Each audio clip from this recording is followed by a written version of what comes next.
Está começando mais um Inside Mobcast, podcast do mercado imobiliário, com Edgar Ueda, fundador da Nexmob, empresa de inteligência imobiliária, palestrante e autor best-seller dos livros Kintsugi, O Poder de Dar a Volta por Cima e Desvendando a Caixa Preta do Sucesso. Fala galera, começando mais um Inside Mobcast, o podcast do mercado imobiliário. O convidado especial, super especial, já conheço há mais de 2 anos, teve a oportunidade e a felicidade de palestrar no nosso evento, no primeiro Inside Mob, hein?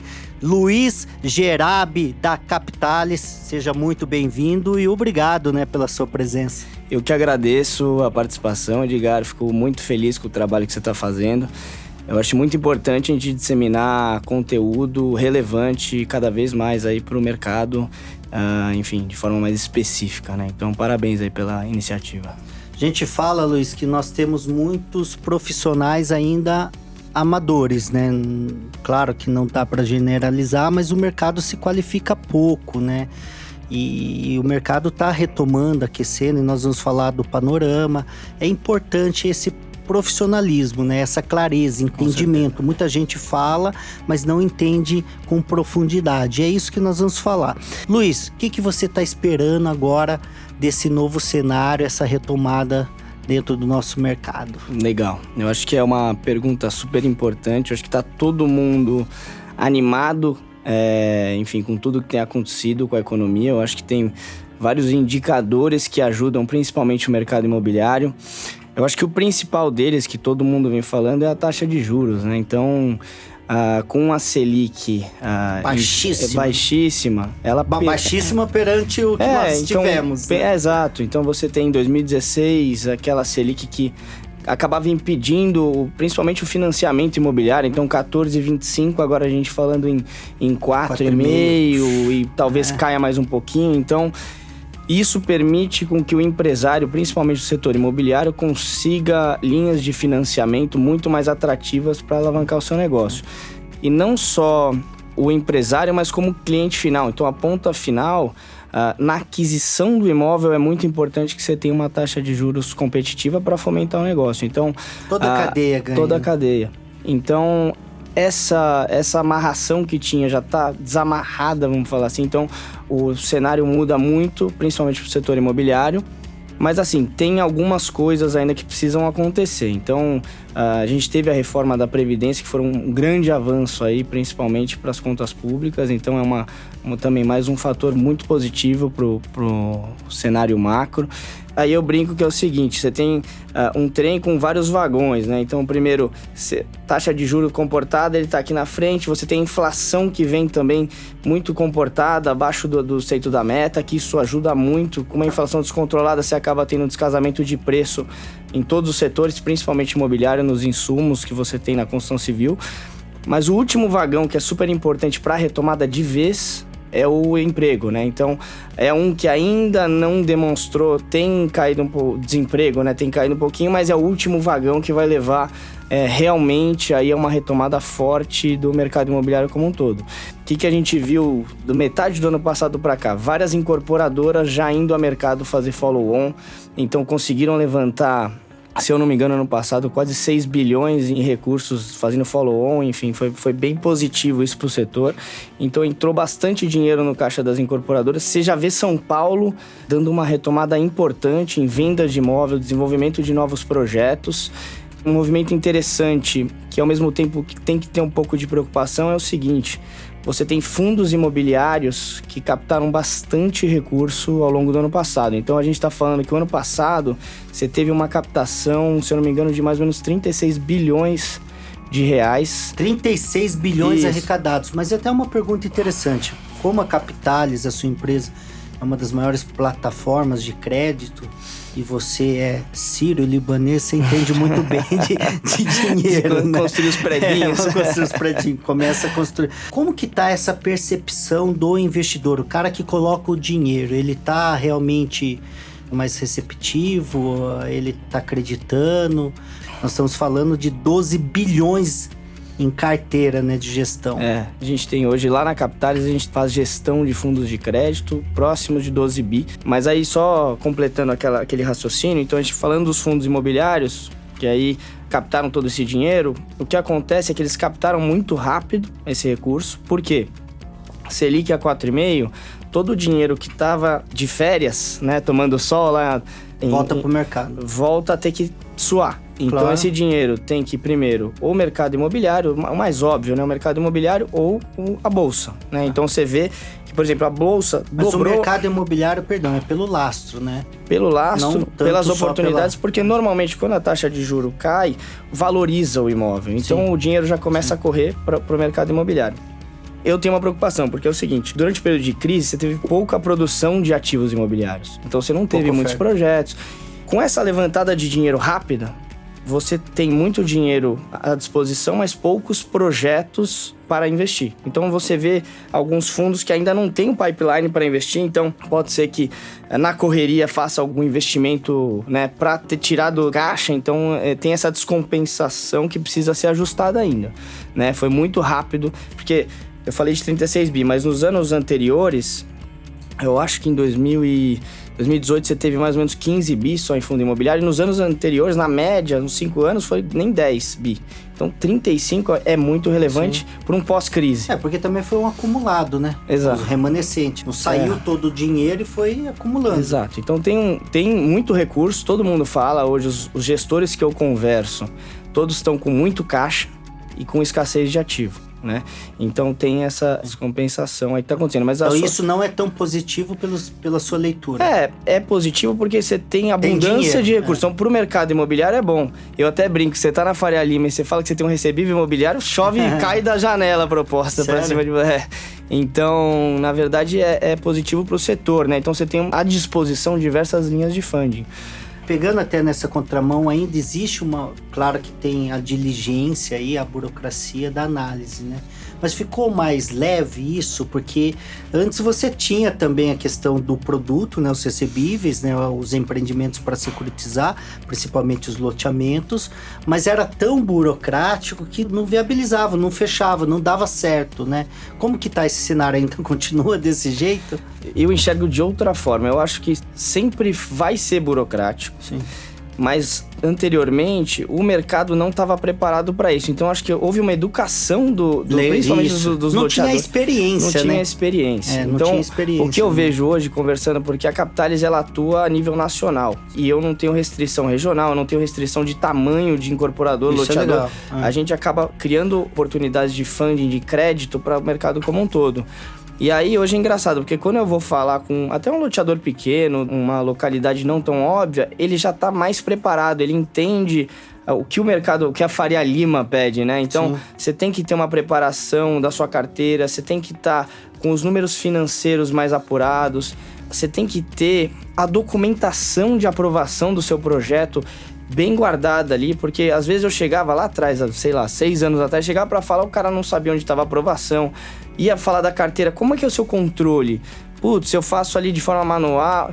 Então agora eu já vejo que o pessoal já tá mais preparado e isso dá celeridade. Quanto mais preparado você tá, eu vou olhar a carteira, ou enfim, qualquer outra empresa vai olhar a carteira e se tiver preparado, você vai fazer o mais rápido possível. E isso tem até um gancho que está escrito no meu livro, Kintsugi, O Poder de Dar a Volta por Cima. Tem uma frase que não é minha, mas eu sempre usei nos negócios, que fala o seguinte: se você falha em planejar, você está planejando falhar. Se ele prepara o empreendimento dele para sair dele lá na frente, securitizar ou fazer qualquer outra coisa, seria muito mais fácil. Como as grandes empresas hoje estão sendo criadas para ser vendidas, não para você morrer com ela. Claro que cada um tem uma visão de negócio.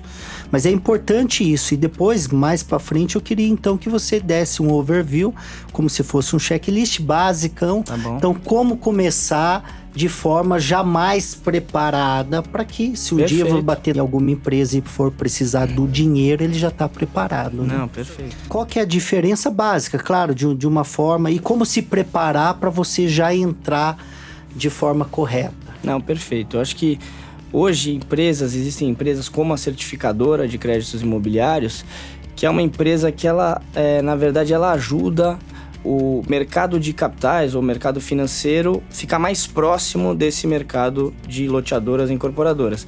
Basicamente, eles acabam fazendo um serviço de preparação da carteira para que esse gap que a gente estava conversando, ele fique cada vez menor. Sim. Então, a ideia é que a preparação... Desde um contrato... toda a preparação do contrato de compra e venda com as cláusulas certas, do espelhamento da cobrança ou da própria cobrança ativa, tá um terceiro fazendo, já gera mais transparência até para o mercado, da preparação da diligência jurídica, que esse é o maior terror dos loteadores, incorporadores, que é aquele checklist de todas as aprovações, da parte ambiental, sim, enfim, tudo isso... E montar o dossiê completo. Tá preparado, bonitinho, para que o investidor consiga olhar aquilo e falar, ó, realmente o projeto tá redondinho. E aí outra coisa interessante, não é só a velocidade. Então, quanto mais organizado e preparado ele tá, na verdade... menor vai ser o custo do cara de capital, porque o investidor olha para aquilo, o cara é completamente organizado, tem uma carteira que tá, tinindo, tá sendo cobrada de uma forma exemplar, tá com muito pouca renegociação porque ele tem enfim, tá tudo certinho, a taxa vai cair. Então, no final, a preparação, ela não só envolve a parte de velocidade, mas também o custo de funding acaba sendo mais atrativo pro próprio loteador, né? Você consegue dar um cheiro desse custo? Cara, hoje, engraçado, com a queda da Selic, antes você tinha um número mágico. Né? Todo mundo falava no 12,68, né? É. Que é o 1% ao mês, mais inflação. É que, na verdade, juridicamente até é ilegal, né?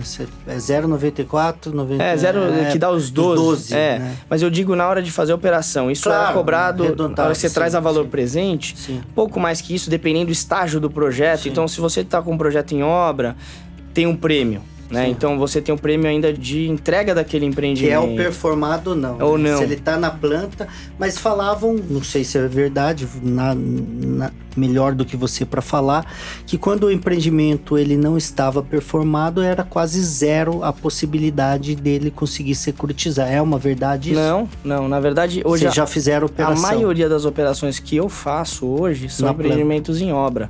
Na verdade... Para exemplificar, um dos maiores produtos que a Capitalis tem de financiamento é para obra de loteamento. Show de bola. O loteador me busca e ele tá num estágio bem preliminar, então ele fez aquelas vendas de mais ou menos 30%, começou a fazer a parte de terraplanagem do empreendimento, tá com 10, 15%, e aí que eu entro para financiar todo o saldo de obra dele, com a própria carteira que ele vendeu e também com os recebíveis que ele vai vendendo ao longo do projeto. Então, uma operação que a gente criou super flexível e eu faço a nível nacional isso. Então, tem ido super bem e ajuda a fomentar não só os grandes, mas também um produto que está adequado para o menor. Então, em loteadores menores, que na verdade, no final do dia, o loteamento, um caso específico, né?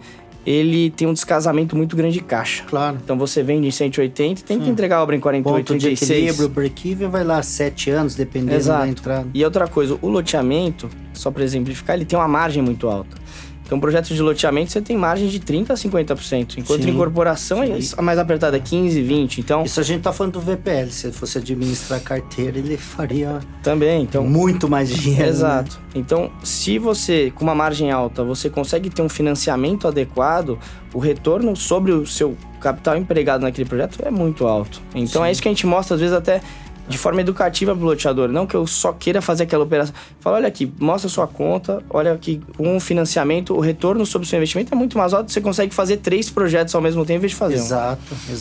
Mas assim, não tem uma taxa, mais ou menos, você falou, gira em tanto de tanto. Então vamos lá, para projetos em obra, a gente está falando um pouco mais que aquele 1% ao mês mais inflação. Porque aí eu vou calcular o prêmio acima dessa linha com base aonde é o empreendimento, que a obra é muito complexa. Então a gente faz toda uma avaliação para entender o risco que o meu investidor vai estar correndo em cima daquele projeto, tá? E a inflação você sempre indexa pelo IGPM? Eu tento casar com a carteira para não ter nenhum descasamento. O que é a carteira de cliente que ele cobra, a gente vai cobrar na operação para não ter descasamento, tá? Aí quando a gente está falando de operações performadas, né? Quando já tá com o TVO ou a BIT se entregue, aí a taxa é outro nível, porque saiu aquele risco de obra, que é o risco mais, vamos falar, imprevisível, e aí a gente consegue fazer operações que a gente fala abaixo do par também. Então, o loteador ou o que é par? Par, normalmente, é o juro que o incorporador tá cobrando em cima do contrato. Tá.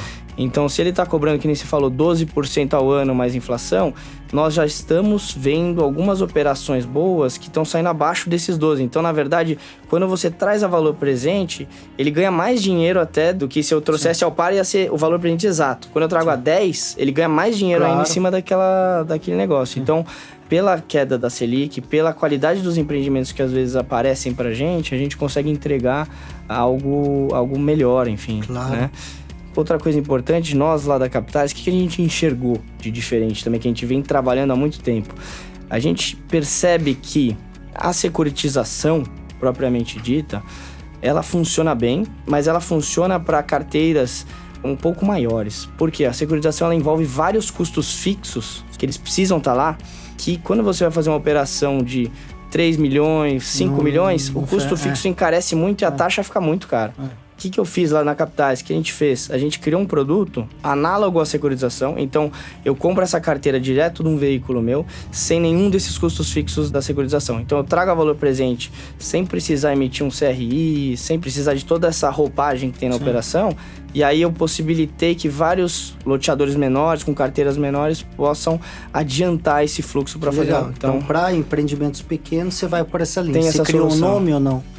Para esse produto? A gente fala de sessão performada, né? Sessão performada. É um perfume diferente. Exato. Né? Então a gente fala produto de sessão performada. Então a gente criou esse produto para adequar qualquer tamanho de carteira.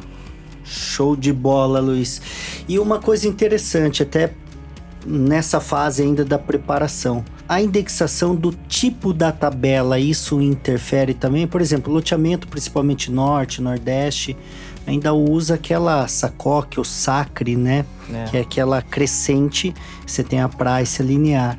Quando o cara ele lança esse produto no mercado com essa tabela, como que vocês analisam, vê bons olhos, não? Porque facilita para o comprador no primeiro momento, que você começa pagando mais barato, praticamente aí, sei lá, 6, 7, 8 anos, ele chega ao patamar de uma price, se tivesse lançado lá atrás, mas depois ele começa a crescer, então talvez tenha uma desistência lá na frente, né? Como que a securitizadora vê esse tipo de não vai, gol no gol, como que é? Voltando àquele raciocínio que a gente tinha lá atrás. Tudo é questão de preparação. Então, se ele preparou a tabela dessa forma, que nem a diligência, a preparação da carteira, ele foi lá e formatou a tabela dessa forma, porque ele imagina que talvez ele vai ter velocidade de venda, enfim. O mercado financeiro vai precificar de outra forma. Aí é engraçado, porque ele tem que saber endereçar, talvez é melhor para aquele momento, ou talvez o mercado financeiro que vai me dar depois o giro para eu continuar. A tabela SACOC é o que você disse. A gente brinca que o comprador, ele tem que começar como um analista e ele tem que virar gerente em 4, 5 anos, senão ele não acompanha o crescimento daquele negócio. Tem um CRM muito bom. Então você tem que ter cuidado de entender o que pode acontecer com aquela carteira. Ou às vezes você faz uma operação mais curta em cima de uma carteira. Eu vejo muito lá no Norte, algumas regiões do Nordeste, fazer SACOC de 20 anos. Sim. Esse é uma bomba relógio. 240 meses mesmo. O que a gente faz nesse caso, eu faço operações, mas a gente encurta um pouco esse caminho. Eu não faço ela inteira, eu não vou pegar 20 anos dessa carteira. Talvez a gente faça uma coisa de 10 anos, um pouco menor, vai avaliar um pouco com mais cautela. Para o mercado financeiro não é positivo, é sempre bom lembrar, mas eu vejo loteadores que ele faz? Ele basicamente lança o projeto com essa SACOC e ele já tem uma expectativa de revenda. Ele brinca que ele lança e vende 200%. Ele vendeu 100 e já tem 100 esperando. Então, ele destrata numa velocidade rápida e já traz outro. Então, ele fica girando essa bicicleta e ele... Mas hoje, né? Hoje, porque a lei até o Temer aprovou essa lei de devolver 50%. Antes tinha que devolver 90%, né? Então, o cara não queria devolver, porque ele gastava o dinheiro, né? Não tinha mais o dinheiro para devolver pro cliente.